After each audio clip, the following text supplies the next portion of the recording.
Assalamualaikum warahmatullahi wabarakatuh. InsyaAllah saya akan memulakan pembentangan daripada kumpulan kami yang bertajuk etika berkomunikasi. Baik, pendahuluan. Dalam bahasa Yunani, etika ini berasal dari kata etikos yang memiliki erti sebagai kebiasaan, norma-norma, nilai-nilai, kaedah-kaedah dan ukuran baik maupun buruk terkait dengan tingkah laku manusia. Komunikasi pula sebenarnya telah diajarkan oleh Allah Subhanahu wa taala melalui Al-Quran. Komunikasi adalah sangat penting bagi umat manusia, khususnya umat Islam. Ia merupakan keterampilan paling penting.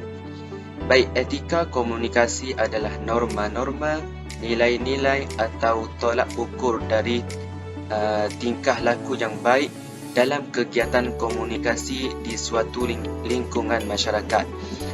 Hal ini terpenting dalam berkomunikasi, bukan sekadar pada apa yang diperkatakan, bahkan karakter kita dan bagaimana kita memberi pesanan itu, memberi pesanan serta menerima pesanan. Saya Wan Akmal bin Wan Mahmud, nombor matrik 060270. Untuk subtopik ini, saya akan berkongsi tentang teologi etika komunikasi.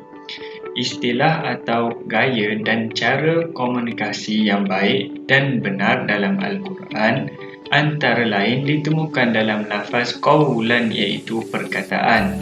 Terdapat 6 istilah qawlan yang menjadi panduan Islam dalam berkomunikasi atau menjadi prinsip komunikasi Islam, iaitu yang pertama, qawlan sadida, qawlan baligha, qawlan ma'rufa, qawlan karima, qawlan layyinan, yang terakhir adalah qawlan maisura. Yang pertama kita akan tengok qawlan sadida.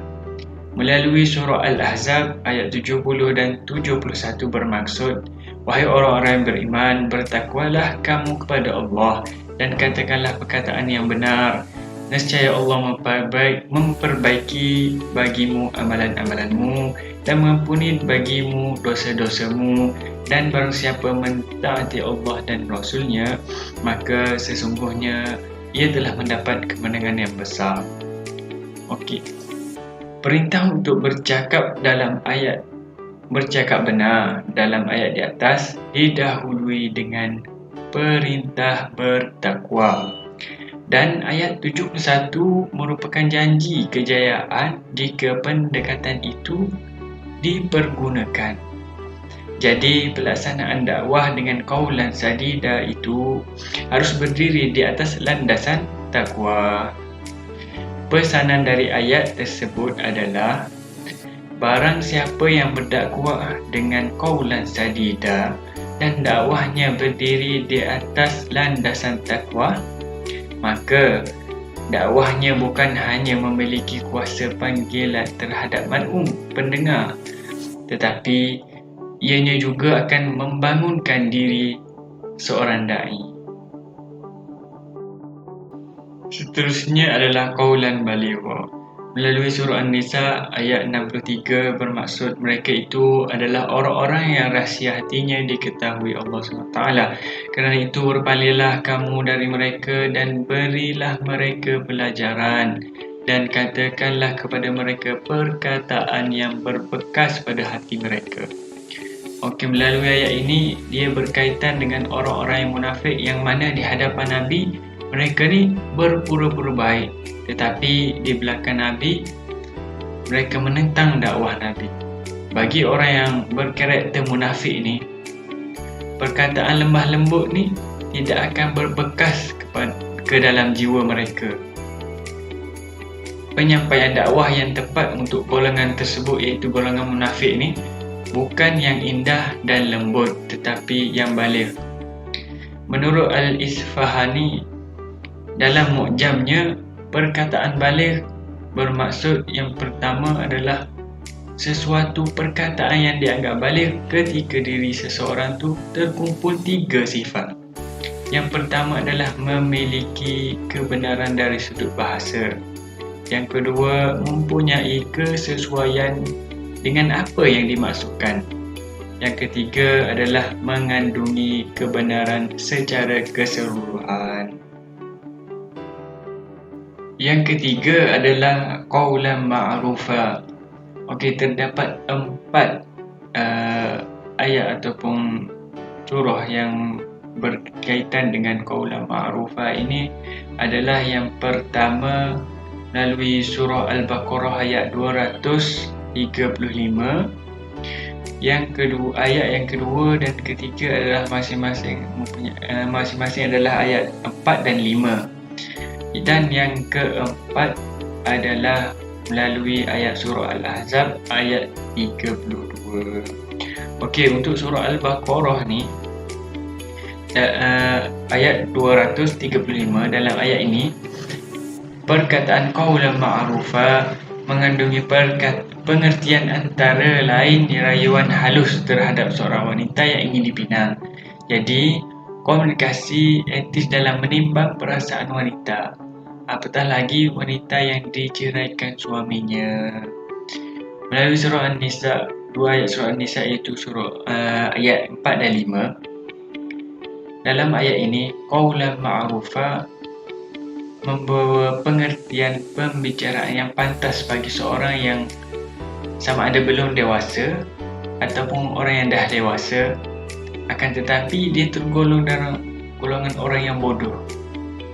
Okey, untuk kedua golongan ini, mereka ni mesti tidak bersedia menerima perkataan yang bukan ma'ruf. Kerana apa? Kerana otaknya masih belum dapat menerima ataupun bersedia untuk dapat apa yang mereka sampaikan. Justru apa yang timbul sebagai dua golongan ini adalah emosi mereka.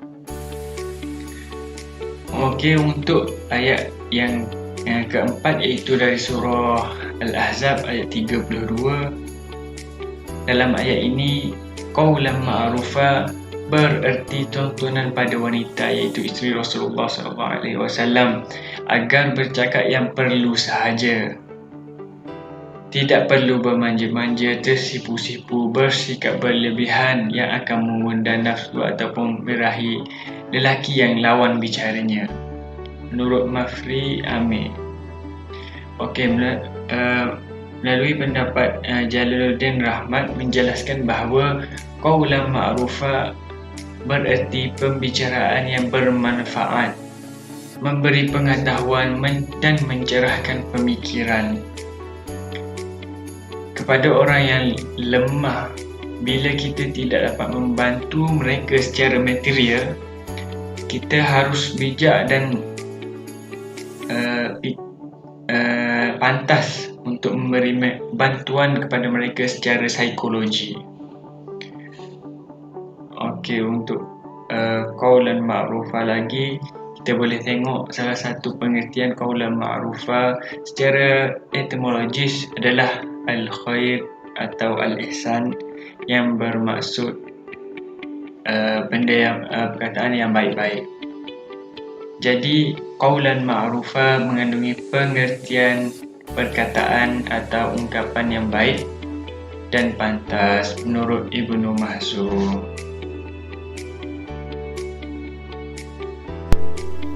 Baik, kita sambung teologis etika berkomunikasi. Qaulan karima. Qaulan karima ini adalah perkataan yang mulia disertai dengan rasa hormat dan pengagungan, sedap didengari, lemah lembut dan berbudi bahasa. Terdapat dalil di dalam Al-Quran iaitu dari surah Al-Isra yang mengatakan bahawa kita perlu bercakap dengan lemah lembut, qaulan karima. A'udzubillahi minasyaitonirrajim. Wa qadha rabbuka alla ta'budu illa iyyahu wa bil walidaini ihsana imma yablughanna 'indakal kibara ahaduhuma aw kilahuma fala taqul lahumā uffin wa la tanharhumā wa qul lahumā qawlan karīmā. Artinya, dan Tuhanmu telah memerintahkan supaya kamu jangan menyembah selain Dia, dan hendaklah kamu berbuat baik pada kedua orang tuamu dengan sebaik-baiknya. Jika salah seorang di antara keduanya atau kedua-duanya sampai berumur lanjut, berumur sudah tua dalam pemeliharaanmu, sekali-kali janganlah kamu mengatakan kepada keduanya dengan perkataan dan kamu janganlah membentak mereka, dan ucapkanlah kepada mereka qaulan karima, iaitu ucapan yang mulia. Baik, dalam ayat di bawah ini, perkataan yang mulia wajib dilakukan saat kita berbicara dengan kedua orang tua. Kita dilarang untuk membentak mereka atau mengucapkan kata-kata yang menyebabkan mereka sakit hati dengan kita. Qaulan karimah ini harus digunakan khususnya saat berkomunikasi dengan kedua orang tua atau orang yang harus kita hormati. Seterusnya, qaulan layyina. Qaulan layyina ini bererti pembicaraan yang lemah lembut dengan suara yang enak didengar dan penuh keramahan sehingga dapat menyentuh hati.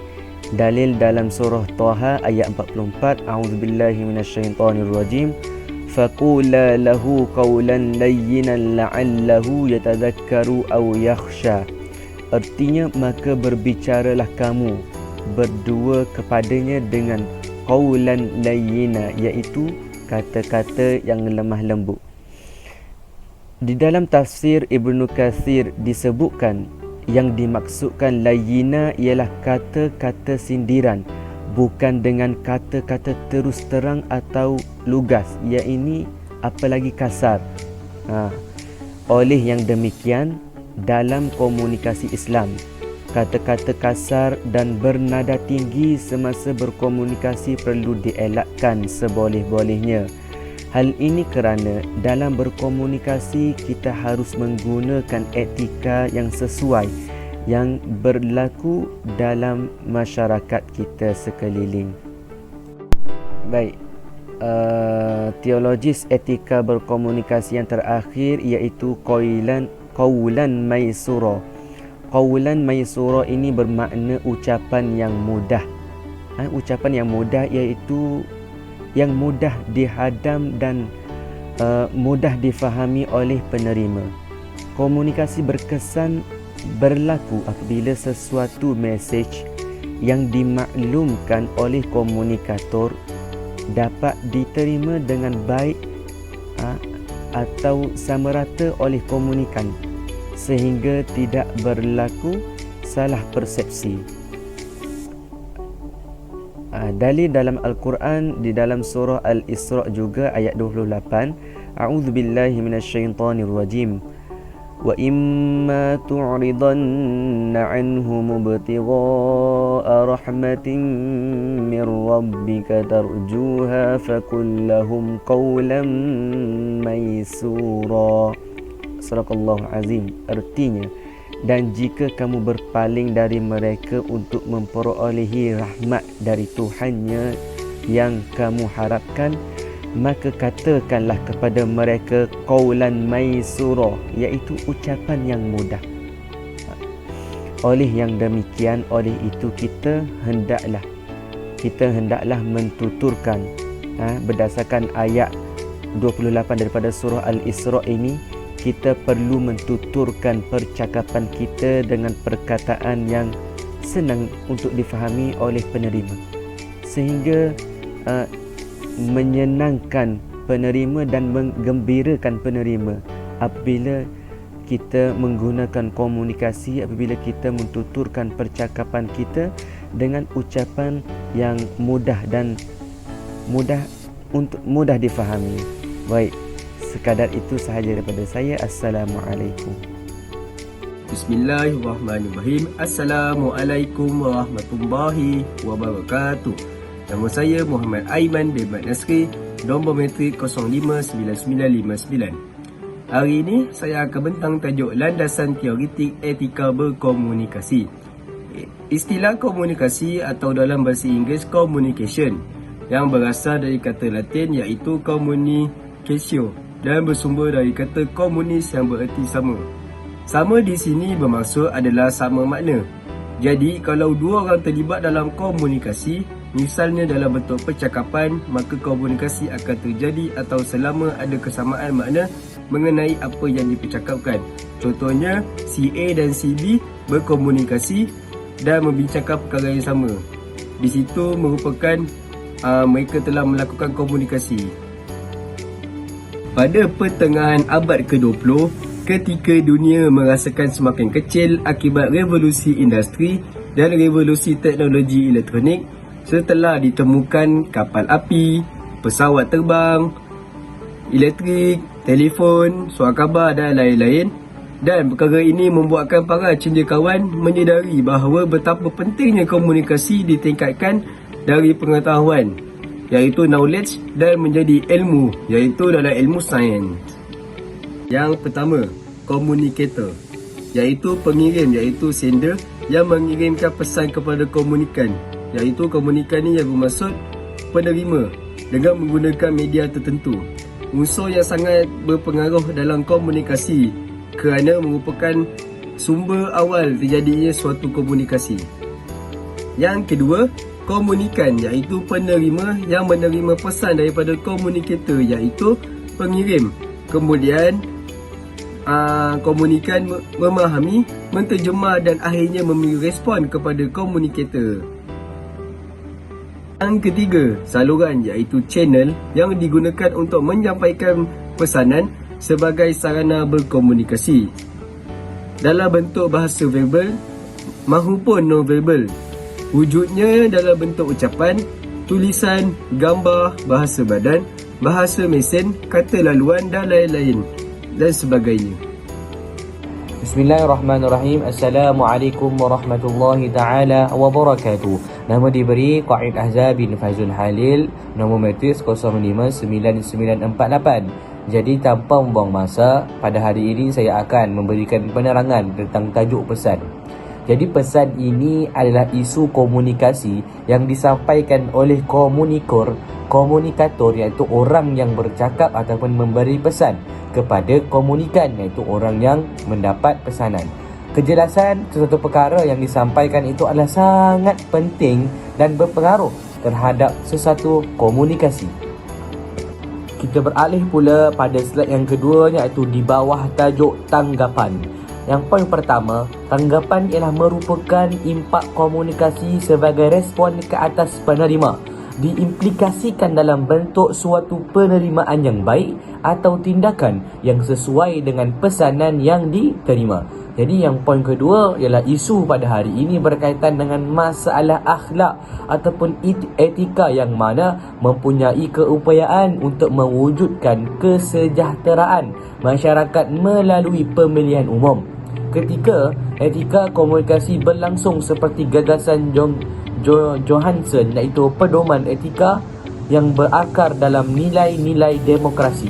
Seterusnya, dalam kata yang lain, komunitor atau orang yang memberi pesan hendaklah bersikap adil dalam memilih dan memberi fakta dan pendapat secara terbuka. Jadi yang terakhir, komunikasi tidak boleh didatangkan dengan penyelewengan oleh seorang komunikator yang adil. Sekian, terima kasih. Okey, baiklah. Saya Ainul Irfan bin Osman, nombor matrik 059662. Seterusnya, saya akan berkongsi mengenai tentang asas empirikal etika komunikasi. Manusia mempunyai keistimewaan berbanding makhluk lain, iaitu kebolehan berfikir. Dengan kemampuan berfikir ini, manusia sedar akan dirinya, siapa saya dan apa yang harus saya lakukan dan sebagainya. Agar manusia berfikir sebelum bertindak, manusia akan berfikir dan menimbang Apakah tindakan yang dilakukan itu sesuai dengan martabat manusianya atau sebaliknya? Komunikasi adalah perkara yang sangat penting dalam kehidupan manusia. Kita tidak boleh tidak berkomunikasi. Kita belajar menjadi manusia melalui komunikasi.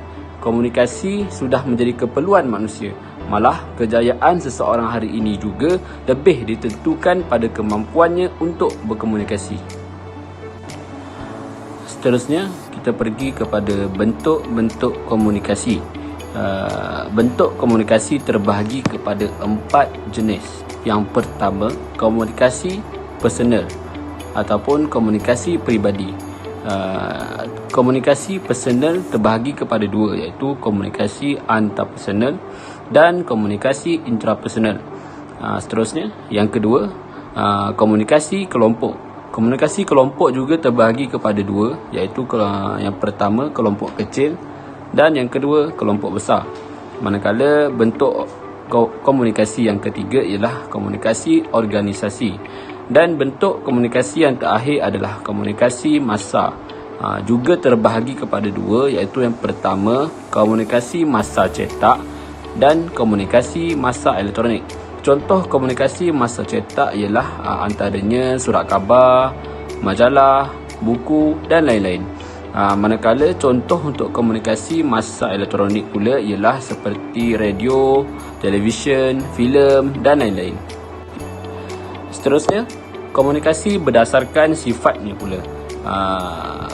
Juga terbahagi kepada 4 jenis, iaitu yang pertama komunikasi verbal dan komunikasi non-verbal. Komunikasi verbal contohnya ialah komunikasi lisan dan komunikasi tulisan.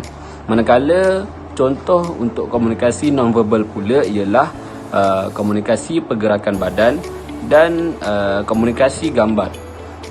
Yang ketiga ialah komunikasi tatap muka dan yang terakhir ialah komunikasi bermedia.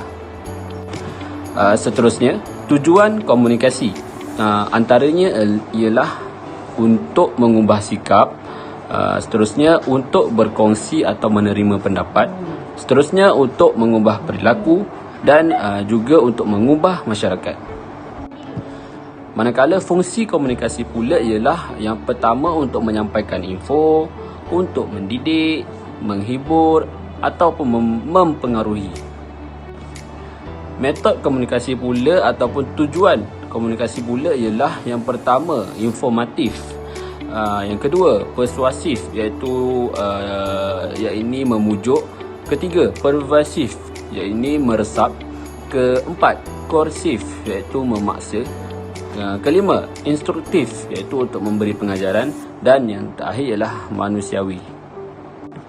Teknik-teknik komunikasi pula ialah antaranya jurnalistik, hubungan masyarakat, periklanan, propaganda dan publisitas.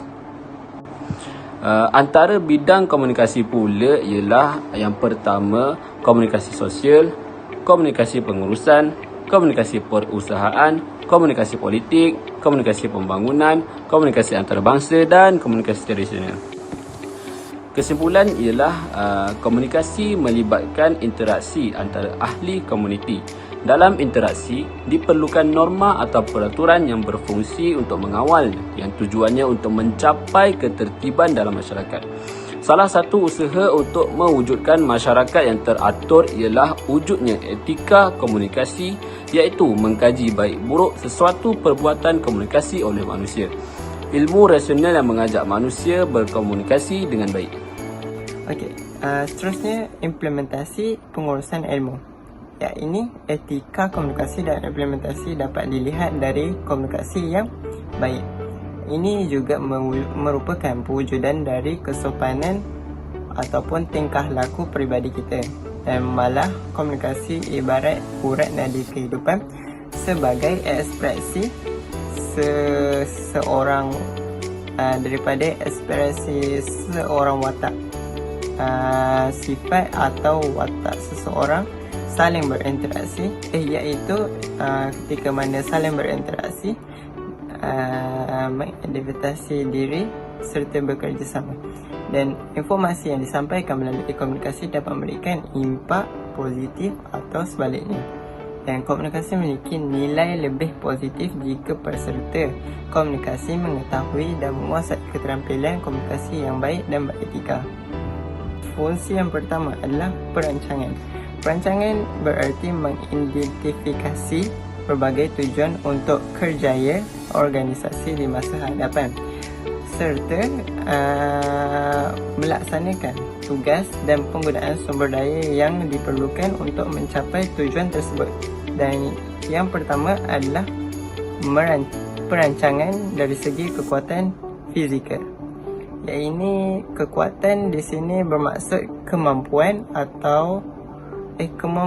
untuk menyelesaikan sesebuah masalah dan untuk menyelesaikan masalah sehingga sampai dapat diselesaikan. Okey, yang kedua adalah waktu. Ini kita harus merancang untuk berkomunikasi atau berorganisasi pada waktu yang tepat ataupun yang sesuai. Yang ketiga adalah informasi. Ini adalah inti dari semua masalah dan begitu juga komunikasi. Informasi yang kita dapatkan dapat membantu kita lebih dekat dengan orang yang kita ajak berkomunikasi.